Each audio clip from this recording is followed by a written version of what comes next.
காலை வணக்கம் மக்களே.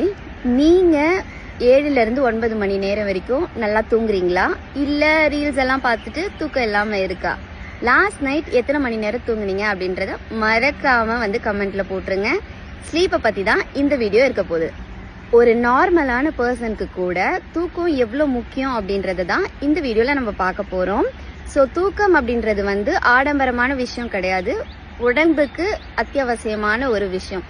இது உடல்நிலையாக இருக்கட்டும் இல்லை மனநிலைமையாக இருக்கட்டும், அது ரெண்டுத்தையுமே சீராக வைக்கிறதுக்கு தூக்கம் ரொம்பவே இம்பார்ட்டண்ட்டாக இருக்குது. அதனால தான் செயல்முறை மருத்துவத்தில் ஸ்லீப்புக்கு தனியான ஒரு வேலை அப்படின்னே சொல்லிட்டு அதில் நிறைய கான்சென்ட்ரேட் பண்ணுறாங்க.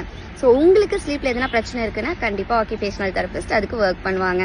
நல்ல தூக்கத்தினால என்னென்ன பெனிஃபிட்ஸ் அப்படின்னு பார்த்தோம் அப்படின்னா, அது உங்களுடைய பிரெயின் ஃபங்க்ஷனை இம்ப்ரூவ் பண்ணும். அதாவது உங்களுடைய மெமரி பவராக இருக்கட்டும், இல்லை டெசிஷன் மேக்கிங்காக இருக்கட்டும், இல்லை ஒரு விஷயத்தில் ஃபோக்கஸ் பண்ணுறதா இருக்கட்டும், அது எல்லாத்துக்குமே ஸ்லீப் ரொம்ப ரொம்ப இம்பார்ட்டண்ட்.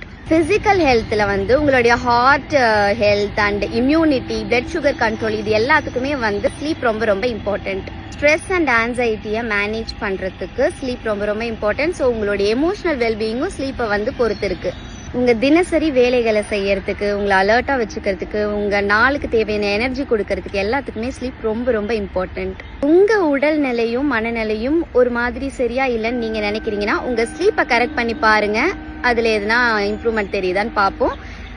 நல்ல தூக்கத்துக்கு என்னென்ன டிப்ஸ் அப்படின்னு சொல்லிட்டு நெக்ஸ்ட் வீடியோவில் பார்க்கலாம். பாய்.